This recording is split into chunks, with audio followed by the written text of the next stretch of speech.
Good afternoon, everybody. I'm Sagar and Jetty. This is my colleague, Kevin Daly. We're here coming at you with Alternative Facts, episode 14. Wow. Many people are saying it's been a historic run. We've heard from many people. They checked in first. That's right.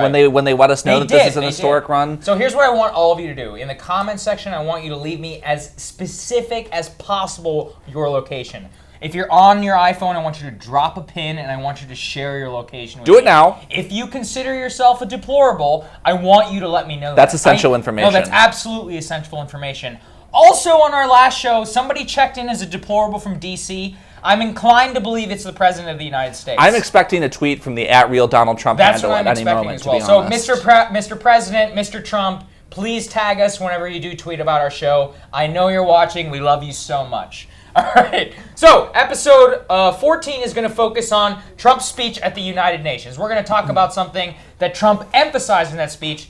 Kevin, tell us what it is. Well, he introduced I was about to say he introduced a new principle. He really didn't at all. Well, so much as he revived kind of a classic principle of international relations. And this is reliance on sovereignty, right? Okay. And it's the fairly uncontroversial proposition that countries make decisions in accordance with their best interests. This apparently, you're the foreign policy expert here. I'm just a lowly Supreme Court reporter. I'll weigh in on this. But this apparently is a cataclysmic break with our classic foreign policy paradigm that will destroy the West. Yeah. So BuzzFeed ran an article where it basically talked about how if you mention sovereignty in your speech at the United Nations, you are a Russian or a Chinese shill. And the reason for that is that when the Russians and the Chinese, execute journalists and do the things that they do, and we tell them, we're like, hey, you probably shouldn't do that. They're like, oh, no, we believe in the principle of sovereignty. So if you use the same word that another person uses to justify execution, you yourself are a Chinese shill. Now, here's the thing. Sovereignty is a principle probably laid in international relations for probably, thousands and thousands of years. And it's simply the idea that your country should look out for the interests of itself when advocating and interacting with other states. You would have thought that President Trump had said. I don't even know what they were trying to say here. Yeah, people were pretty apoplectic. And what's revealing to me about all of this is that it seems to me that liberal institutionalism has not lived up to its highest aspirations. Right. Over the last 20 years, there've been 3 genocides in Eastern Europe, Rwanda, and now in Sudan, and now in Syria, that the international community and that international institutions have been powerless to stop.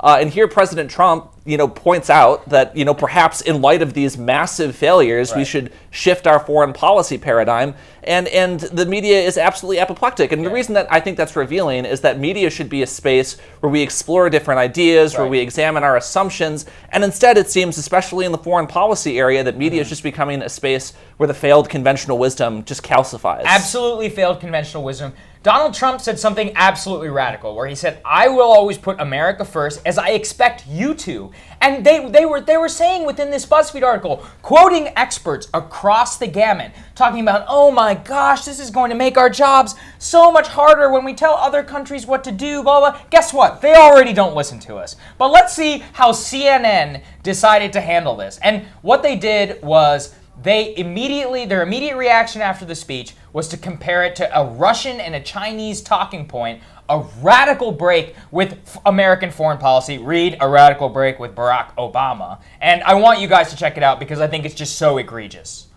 Throughout. I have to say that the point Robin highlighted there, this idea of sovereignty, that's a loaded term. This is a favorite expression of authoritarian leaders from China to Russia to African dictatorships. It's about, we all have different values. Don't preach to me about human rights. You've often heard that kind of rhetoric pushing back at America, saying, democracy, open society is the way forward. So to hear an American president, that's a real departure from the public comments and really a tenet of U.S. foreign policy, Democrat and Republican, for decades, about not just the U.S. as a democratic example, but supporting democracy abroad. You had a president here say, you know what, we're not going to impose what you do inside your borders.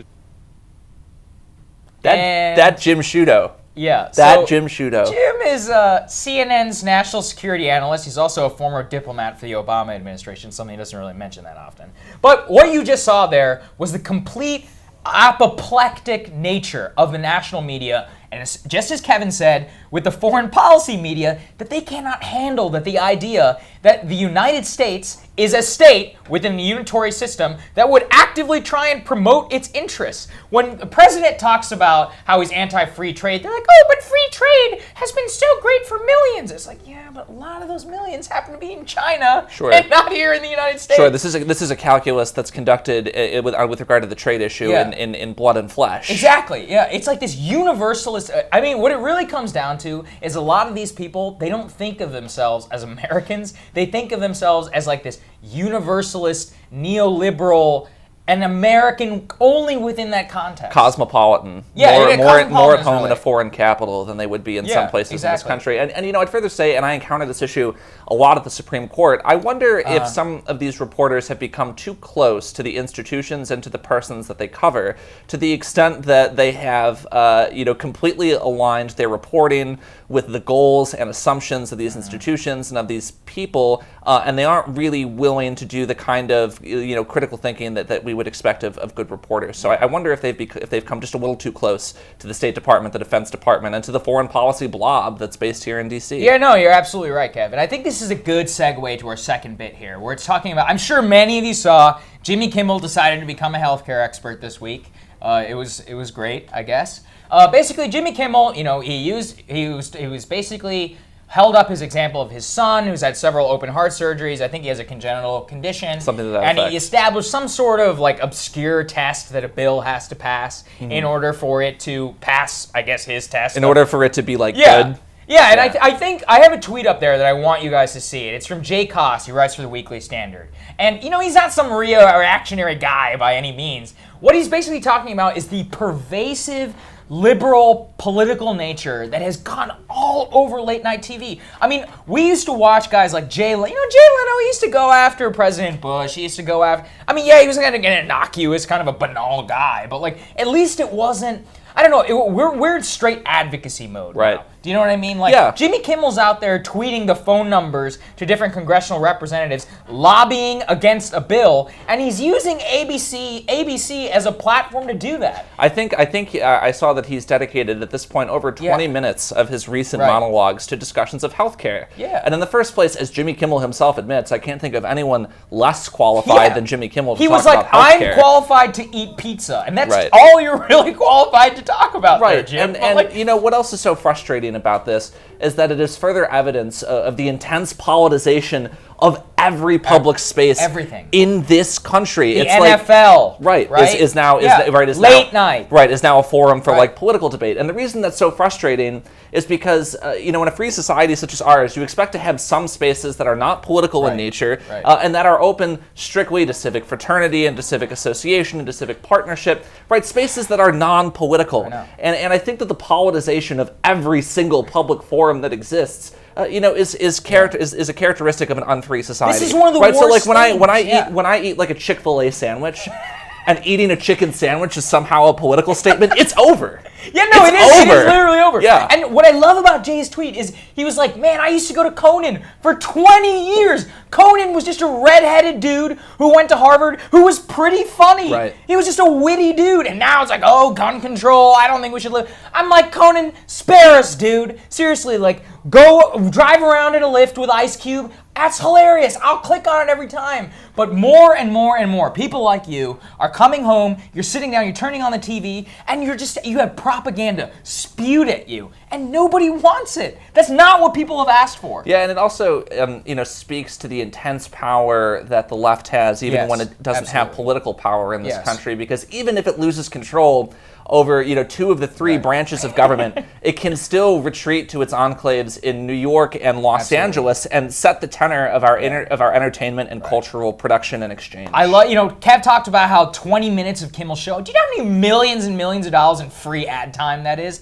That is basically That's a great point. free liberal ad That's a great against point. healthcare Right. to millions of viewers. Absolutely. Along with the Twitter account. And all of the free media that has attended his Oh tweets. God! I Yeah. mean, this is what people do. This is why politicians try and get on media. Right. There's basically free ad space. But now media platforms themselves are becoming advocacy organizations, and that should scare the crap out of you. Frankly, Yeah. I mean, where do we go? Where do we go to escape this? Jay was talking about go to the NHL, but I know it's coming. It's coming everywhere, and it's inescapable. And that is a great segue to our third and our last point, where we're going to talk about the current Alabama special election, where it's between Big Luther Strange and Roy Moore. Dear friend of Donald Trump, he wants you to know. Very dear friend. Luther and Trump.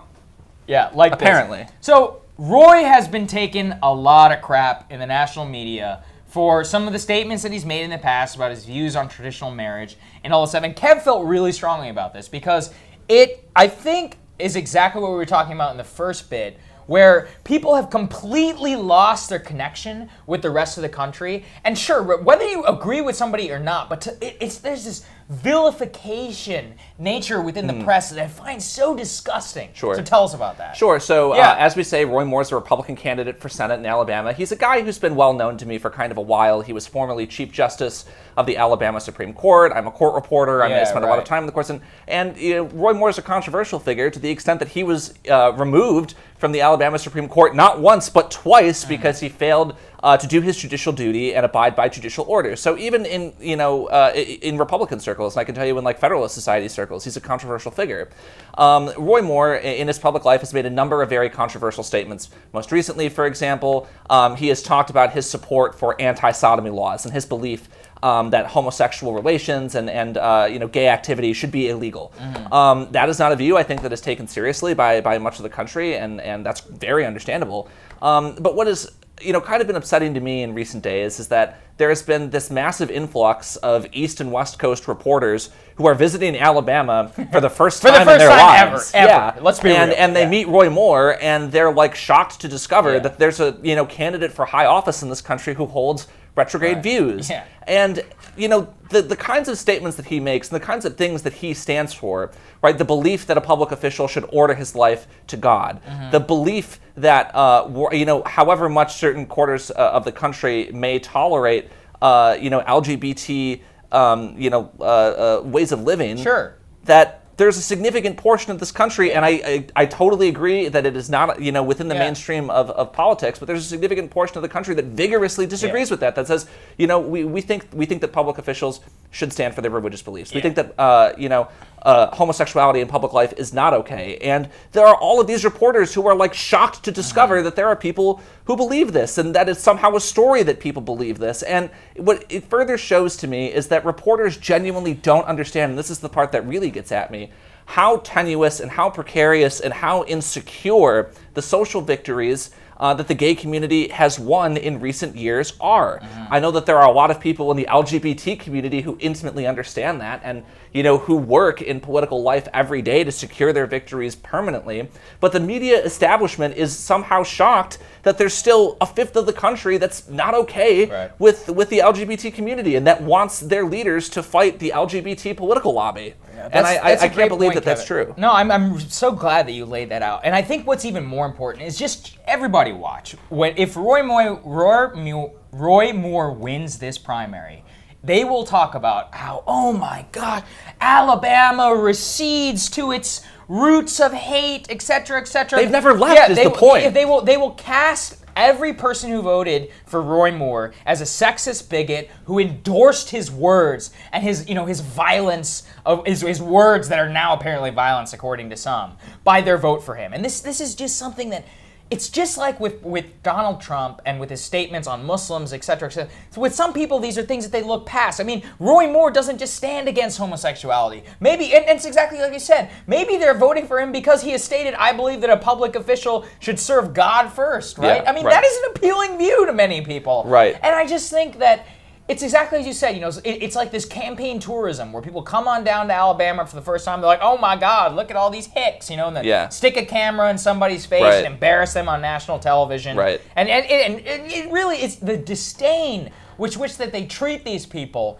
They can feel it, and they know exactly what you're thinking. Yeah, so there's a couple things there. In the first place, I just want to be clear, like, I'm not defending anti-sodomy laws. Like, that would be ridiculous. My point is that, like, there's a significant portion of the country that still supports them, and this is, like, news, apparently, to most of the national press. And furthermore, there's, like, no real opportunity for dialogue here, as you point out. It's like these Manhattan reporters come to Alabama for the first time in their lives. They, encounter people who believe these things, and instead of, the kind of journalistic, exchange that they should be facilitating, they just sort of, like, sit in judgment and are shocked that this is happening. There we go, everybody. Thank you so much for joining us. Alternative Facts, episode 14. So many people are watching. I want you to email me your coordinates, drop pins, share your location with me on iMessage. I'd love to know where you guys are at all times. So, Sagar, Kevin Daly, Daily Caller News Foundation, Alternative Facts, thank you so much. Have a great weekend.